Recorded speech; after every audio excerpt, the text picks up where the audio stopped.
নমস্কার, আপনাদের সবাইকে ড্রিম ডেস্টিনিতে স্বাগত। আমরা গতকাল যে বিষয় নিয়ে আলোচনা করেছি তারপরে প্রচুর ফোন আমার কাছে এসছে প্রোগ্রামের পরে ব্যক্তিগতভাবে। সবাই সবারটা জানতে চাইছেন, ইভেন আমার অতটা মনেও নেই। আপনারা যারা জানতে চাইছেন তারা নির্দিষ্ট প্রসিজিয়ারে আসুন, এটা হচ্ছে আমার অনুরোধ। কালকে মোবাইলের ওয়ালপেপারের কথা বলছি, আজকে চলে আসি। এবং সঙ্গে কিছু ফোন কলস এরকম এসছে, এবং ড্রিম ডেস্টিনির ইউটিউব চ্যানেল ঘাঁটতে গিয়ে যেটা মনে হয়েছে যে সেখানে কিন্তু খুব স্পষ্টতভাবে লেভেল 1, লেভেল 2, 3 এবং 4 যে কোর্সগুলোর কথা বলা হয়, এই কোর্সগুলো করবার জন্য মানুষ উৎসাহী। কিন্তু অনেকে এটাও জানতে চেয়েছেন যে এই কোর্সগুলো এই সময় করে কতটা তারা লাভ পাবেন, এর পেছনে লজিকটা কি, কীভাবে কোর্সগুলো হয়। অনেকে এটাও প্রশ্ন করছেন যে আমি কি পারবো করতে।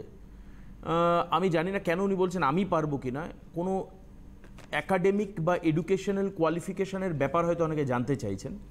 আমি এটাও খুব স্পষ্ট করলাম যে অ্যাস্ট্রাল কোর্স, বেশ কয়েকজন প্রশ্ন করেছেন অ্যাস্ট্রাল কোর্স নিয়ে। কালকে আমরা একটা ড্রিম ডেস্টিনির একটা মেসেজ পড়েছিলাম, এবং পাশাপাশি অনেকে কিন্তু বাস্তু নিয়েও কথা বলতে চাইছেন।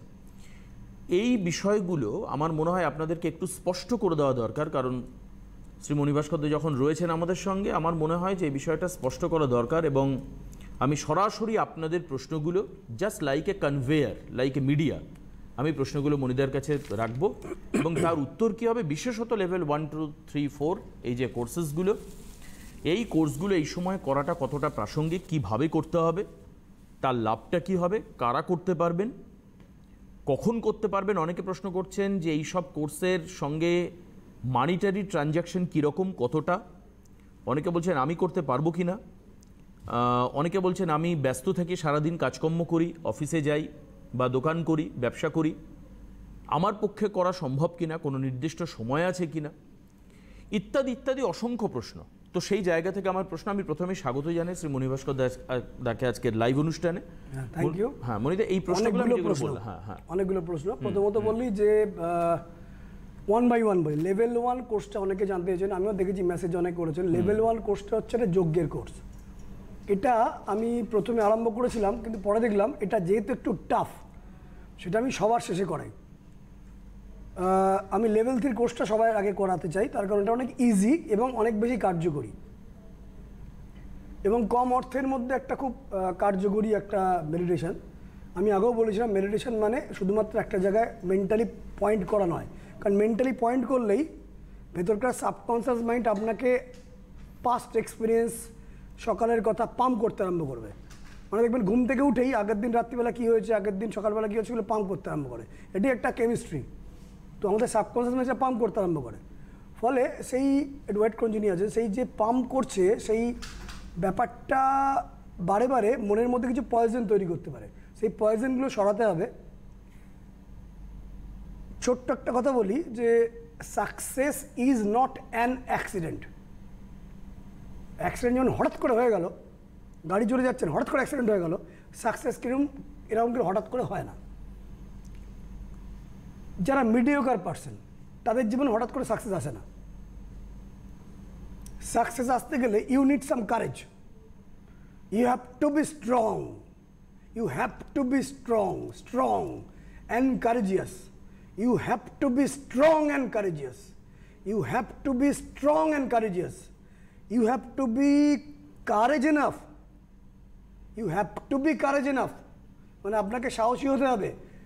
Two be educated, you have to be courage enough to be rich mentality, মানে ধনশালী হওয়ার mentality. you have to be courage enough to be exceptional than others, you have to be courage enough to be knowledgeable, you have to be courage enough to be valuable, you have to be courage enough to be wise than others. কারণ you cannot change the economy, আপনি দেশের অর্থনীতি change করতে পারবেন না, পৃথিবীর অর্থনীতি change করতে পারবেন না। You cannot change the politics of the people, you cannot change. You cannot change the policy of government, You cannot the system of banking sector. You cannot change the motive of people.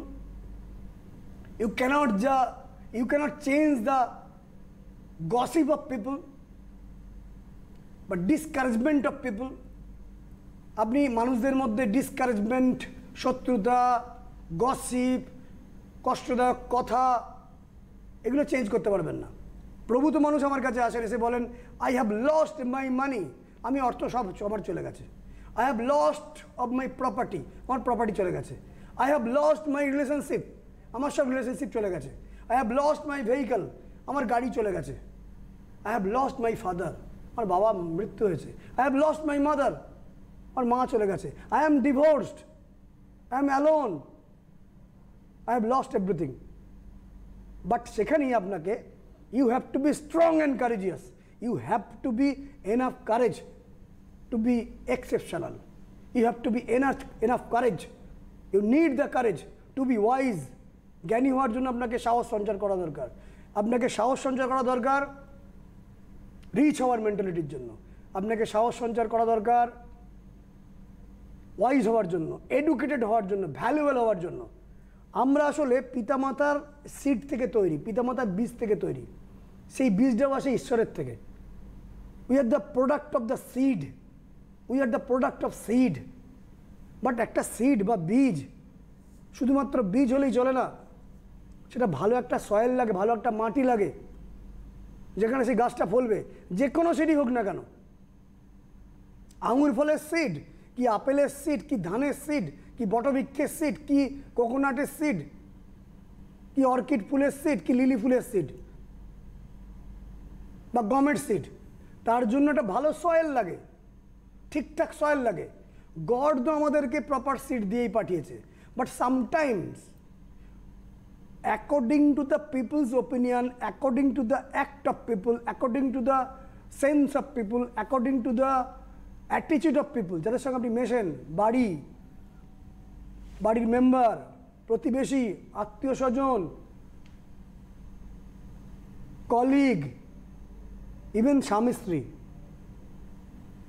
they put some opinion, they put some suggestion over you. সর্বদা আমরা কেউ না কেউ আমাদেরকে suggestion দিচ্ছে, আমাদেরকে opinion দিচ্ছে। এই জন্য আমাদের তাদের ডিসিশনের জন্য আমাদের মাইন্ডটাও একটু চেঞ্জ হয়ে যায়, এবং চেঞ্জ হয়ে যাওয়ার জন্য we create our own poison in our destiny. তো we have to learn how to throw out the poison, how to throw out the impurities from our body, from our destiny, from our spirit, from our soul, from our gland, from our blood, from our muscle. We need how to throw it out.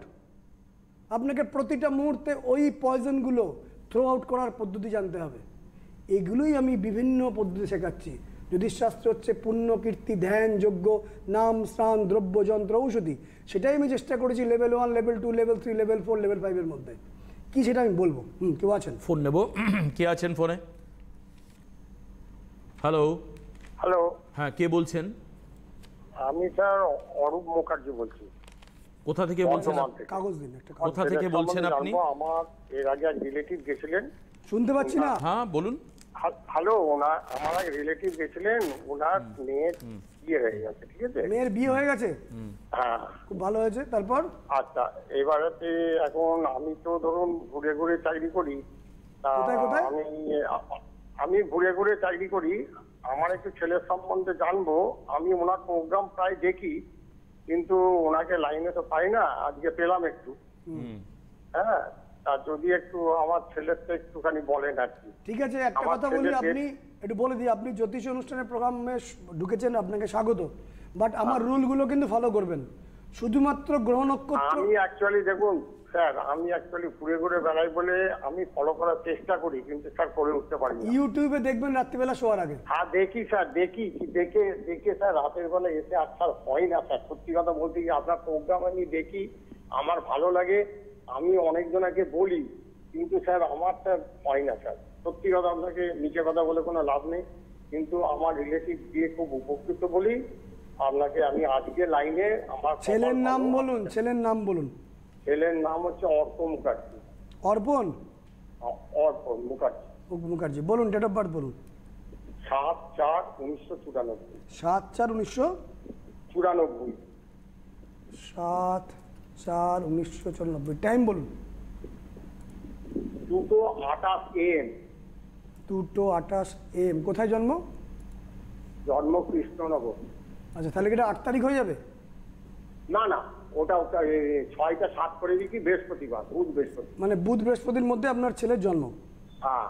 আচ্ছা, প্রথম কথা বলি, ওর ছকে যেটা দেখতে পাচ্ছি, ওর ছকে digestive সিস্টেমের প্রবলেম আসতে পারে, মানে হজমের যত কিছু প্রবলেম আসতে পারে, সেটা আচ্ছা। জন্ডিস হতে পারে, আচ্ছা সেটা স্টমাকের মধ্যে প্রবলেম আসতে পারে, আচ্ছা ওর স্কিনের ডিজিজ আসতে পারে, মানে স্কিন সংক্রান্ত ট্রাবল আসতে পারে, মানে স্কিনে যা র্যাশ, স্কিনের মধ্যে যাবতীয় ট্রাবল আসতে পারে। আচ্ছা। ইএনটি, চোখ কান নাক গলায় প্রবলেম আসতে পারে। চোখ কান নাক গলা। আচ্ছা ওর প্রথম জীবনে চাকুরির যোগ, পরবর্তী জীবনে কিন্তু ব্যবসা করার যোগ। আচ্ছা মায়ের শরীর স্বাস্থ্য খারাপ হওয়ার যোগ, মাতৃস্থানটা কিরকম একটা খটকা দেখাচ্ছে। আচ্ছা আর এডুকেশন, উচ্চশিক্ষার যোগ রয়েছে কিন্তু ইয়ার লস করে, উচ্চশিক্ষার আচ্ছা। যোগ রয়েছে কিন্তু ইয়ার লস করে, মানে বছর নষ্ট করে। আচ্ছা একটা পড়াশোনা করতে করতে অন্য একটা পড়াশোনায় চলে যাওয়ার চান্স রয়েছে, হয়তো সায়েন্স নিয়ে আরম্ভ করলো, চলে গেল অন্যদিকে, আচ্ছা এরকম একটি ঘটনা ঘটার চান্স আছে। 7.5 যোগ চলছে। আচ্ছা 2015, 16, 17, 18, 19 যতখানি তাও মোটামুটি ঠিকঠাক গেছে, সামনের সময়টা কিন্তু ততখানি ঠিকঠাক নয়। আচ্ছা এই বিষয়ে খেয়াল রাখতে হবে। আপনার বাড়ির বাস্তুর ক্ষেত্রে, বিশেষ ক্ষেত্রে বলে দিই, আপনি যদি এমন কোনো জায়গায় থাকেন, সেই জায়গার আশেপাশে যদি কোনো শ্মশান বা কোনো কবরস্থান থাকে, বা নোংরা জায়গা থাকে, ভ্যাট থাকে, গন্ধযুক্ত হাওয়া আসছে এমন যদি জায়গায় থাকেন, বা পচা ডোবা বা এরকম কোনো জায়গায় থাকেন, সেখান থেকে আপনার কিছু, আপনাদের পরিবারের ওপর কিছু দুর্ভাগ্য আসতে পারে। আচ্ছা। এবার যদি আপনার কোনো কোশ্চেন থাকে আমায় বলুন। আমার মেন প্রশ্ন হচ্ছে স্যার, আমার ছেলের কোনো ইয়ার লস হয়নি, আমার ছেলে MBA করেছে, আমার ছেলে এখন একটা প্রাইভেট ব্যাংকে চাকরি করে, ঠিক আছে? আমি জানতে চাই আমার ছেলে কোনো সরকারি চাকরি আছে কি? আচ্ছা, প্রথম কথা বলি, ও কি প্রথম থেকে কমার্স নিয়েই পড়ছে? প্রথম থেকেই কমার্স। আচ্ছা, কখনো অন্য কোনো স্ট্রিমে যায়নি? না। MBA মানে কিভাবে করেছে? MBA করেছে, কমার্স করে MBA করেছে। অনার্স নিয়ে MBA করেছে কোথায়? MBA করেছে কলকাতা। কোথায়? কলকাতা। মানে ক্যালকাটা ইউনিভার্সিটি? ক্যালকাটা ইউনিভার্সিটি না, ম্যাকআউট ইউনিভার্সিটি। কোথায়? ম্যাকআউট।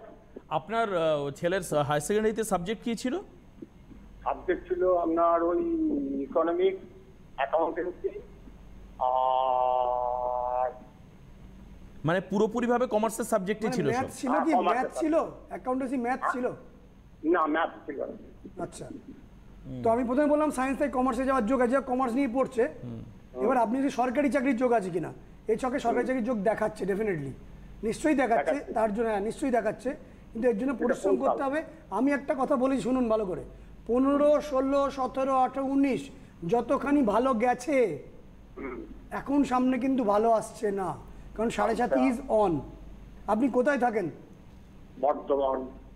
যেখানে থাকেন তার আশেপাশে কোনো শ্মশান বা কবর এগুলো নেই তো? না না না, ঠাকুর বাড়ি আছে। ওকে, তাহলে নো প্রবলেম। বা নোংরা কোনো জায়গা ফেকা, পুকুর পচা? পাশে একটা পুকুর আছে। সেটা কি পচা পুকুর, গন্ধ ছাড়ে কিছু? না না না না। ওকে, ঠিক আছে, তাহলে বাস্তুতে ওকে আছে। আর আপনার কি জানার আছে? আমার জানা ওইটাই, আমি স্যারের কাছে কবে গেলে আমার ছেলে একটা সরকারি চাকরি করে নিতে হবে। না না, আমি সরকারি চাকরি পাওয়াতে পারবো না। আপনি পাওয়াতে পারবেন না, আমার সরকারি চাকরি আছে তো। আছে বললাম তো, কিন্তু একটা কিন্তু না, লজিকটা বুঝুন একটু। ও একটা ব্যাংকে কাজ করছে, ব্যাংকে কতক্ষণ কাজ করে? ব্যাংকে কাজ করে ধরুন 8 ঘন্টা, 9 ঘন্টা, 10 ঘন্টা হয়ে যায়। 10 ঘন্টা। কখন বাড়ি থেকে বেরোয়? বেরোয় ধরুন 8টা। সকাল 8টায় বেরোয়, 9 ঘন্টা কাজ করে, 8 আর 9 17, মানে বিকেল 5টা। বাড়ি ফেরে কটায়? 6টা। সন্ধে 6টা। তাহলে সন্ধে 6টার সময় এসে রেস্ট ফেস্ট নিয়ে 7টা থেকে রাত্রি 11টা অবধি পড়তে পারবে ও 4 ঘন্টা। এই 4 ঘন্টা পড়ে কি সরকারি চাকরি হওয়া সম্ভব? না, সে আপনি বলুন যে কি করলে কি হবে। না, 4 ঘন্টার কি বাড়ি গিয়ে 12 ঘন্টা করে দেবো? না, তা হবে না। দেন এখন যদি কোনো এই কারণেই বললাম তো কোনো প্রতিকার দিতে পারবো না। যে কোনো প্রতিকারের জন্য আমি কি বললাম কিছুক্ষণ আগে বলে গেছি, সিড ইজ দেয়ার, সয়েলটা ঠিক আছে তো? তো সয়েল হচ্ছে time, you have to put time on that. এবার এই মুহূর্তে ওর যা কন্ডিশন, এখনো চাকরিটাও ছাড়তে পারবে না, then how does he get the government service? ছকে তো যোগ আছে। This is called the confusions. এখানেই প্রবলেম। এই জন্য বললাম কোনো রেমেডি দিতে পারবো না। তো যাই হোক, সামনের সময়টা একটু চাপের আছে। সরকারি চাকরি যদি পূর্ণমাত্রায় চেষ্টা করে সেখানে হবে, যেটা বলছিলাম। তো লেভেল 1টা হচ্ছে যজ্ঞের কোর্স, এটা পরে করাই লোকদের। লেভেল 3 কোর্সটা টোটালটাই মেডিটেশনের কোর্স। কী কোর্স? মেডিটেশনটা টোটাল কোর্সটা হচ্ছে 4টে পার্টে। একটা হচ্ছে সাউন্ড, দ্বিতীয় হচ্ছে লাইট মানে আলো, আমি এখন আর ফোন নেবো না। তৃতীয় হচ্ছে শব্দ, এবং চতুর্থ হচ্ছে প্রকৃতি, আকার। এর ওপর পেনিট্রেট করা হয়। কেন করা হয়? আমি আগেও বলেছিলাম, বহু মানুষ আপনাকে বহু কিছু উপাধি দেবে, বহু কিছু কথা বলবে, বহু কিছু নেগেটিভ টকও করবে, আপনাকে অপমান করবে। এটাই স্বাভাবিক। Negative is normal. When you are not successful, misery, দুঃখ is only your companion. Negative is normal. তো you have to be successful. যদি সাকসেসফুল হতে চান তাহলে আপনার নেগেটিভ এনার্জিগুলোকে প্রতিদিন, প্রতিটা মুহূর্তে, প্রতিটা সেকেন্ডে থ্রো আউট করতে হবে। এবং you are not the other peoples opinion, you are not the others people decision, you are the gods opinion. এই ফিলটা করতে হবে। যদি ফিল করেন তখন আপনি বুঝতে পারবেন সাকসেসফুল মানুষ তারাই যারা ন্যাচারাল রুলস গুলোকে ব্রেক করে, নিজের এখতিয়ার বহির্ভূত কাজ করে। আমার নিজের এখতিয়ার এইটুকু, আমি তার বাইরে গিয়ে কাজ করব, তবেই সাকসেস আসবে। বলো না তুমি এখতিয়ারের মধ্যে থাকো, এখতিয়ারের মধ্যে থেকে কিন্তু সাকসেস আসবে না, এখতিয়ারের বাইরে গিয়ে যেতে হবে। এখতিয়ার মানে কিন্তু ইললিগাল নয়, মানে who breaks the rule, staying within the rules in society is called the successful people. You need to break the rule of your sleeping. You need break the rule of your doing hard work. আমি কিছুক্ষণ আগে বললাম 4 ঘন্টা কি সরকারি চাকরি হবে? তো ওটাকে টেনে বাড়াতে হবে 8 ঘন্টা 9 ঘন্টা। এবার একটা ছেলে সকাল 7টা থেকে 8 ঘন্টা পড়তে পারবে, সন্ধ্যে 7টা 8টা 9টা 10টা 11টা 12টা 1টা 2টো 3টে, রাতে 3টে অবধি পড়তে পারবে প্রতিদিন? আবার সকালবেলায় ওকে বেরোতে হবে, 7টার মধ্যে রেডি হয়ে পড়তে হবে। তাহলে you need to break the rule of sleeping, you need the rule to break of your working, you need to break the rules of taking foods, you need break the rule of enjoying TV, cinema, etc. You need to break the rules of making entertainment. এই রুলগুলোকে আপনাকে ত্যাগ করতে হবে। No entertainment, no TV, no cinema, nothing, no entertaining. আপনাকে টানা 5-7 বছর একটা পূর্ণাঙ্গ পরিশ্রম করতে হবে। আমি আগেও বলেছিলাম, people who are successful are the people who breaks the rule, staying within the rule. মানে লিগালি আপনাকে নিজের রুলটা ব্রেক করতে হবে। আর ঈশ্বর আমাদেরকে পাঠিয়েছে ফ্লারিশ হওয়ার জন্য, উন্নতি করার জন্য, সিডটা বড় হওয়ার জন্য, একটা বটবৃক্ষ থেকে অনেকগুলো বটবৃক্ষ হওয়ার জন্য, একটা গাছ থেকে অনেকগুলো গাছ হওয়ার জন্য। বাট আমরা মাঝে মাঝে নিজেদের মধ্যেই পয়জনটা নিজেদেরকে থ্রো করি। নেগেটিভ থট, ডাউট, আমি কালকেও বলেছিলাম, doubt is like a chronic headache. You need to doubt your own doubt. আপনার নিজের সন্দেহকে সন্দেহ করুন। You need to make faith of your own faith. নিজের ফেথকেই ফেথ করুন। আপনি যখন নিজেকে ডাউট করছেন, নিজেকে ফেথ রাখছেন না, ওই সিটটাকে আপনি অপমান করছেন, আপনার প্যারেন্টসের সিটকে অপমান করছেন, আপনি মায়ের সিটকে অপমান করছেন। You are blaming the god. Don't put the seed on the dirty sector of poison. এই ডার্টি সেক্টরকে সরাতে না পারলে গুড লাক আসবে না। এই জন্যই মেনলি লেভেল 3 এবং লেভেল 4 লেভেল 4 আমি করাতে আরম্ভ করেছি অত্যন্ত কম মূল্যে, যেখানে ওয়ালপেপার এবং নির্দিষ্ট কি সংখ্যা দেওয়া হবে। একদমই অনলাইন প্রেডিকশন চলছে, আপনারা দেখতে পাচ্ছেন। এবং এই কোর্সগুলো at the end of the day and the end of the time এগুলো যে আপনাকে ডিটক্সিফাই করবে এটা খুব স্বাভাবিক। এবং এর আরও পরবর্তী পর্যায়ক্রমে আরও অনেক প্রশ্ন রয়েছে নানান বিষয়, সেগুলোও আমরা আসবো, কিন্তু আমাদের অপেক্ষা করতে হবে আগামী বৃহস্পতিবার দুপুর ঠিক 12টার সময় আবারও ড্রিম ডেস্টিনি অনুষ্ঠানে। আজকে এই পর্যন্তই। সবাই ভালো থাকবেন, সুস্থ থাকবেন, মনে থাকে নমস্কার। নমস্কার। নমস্কার আপনাদের সবাই।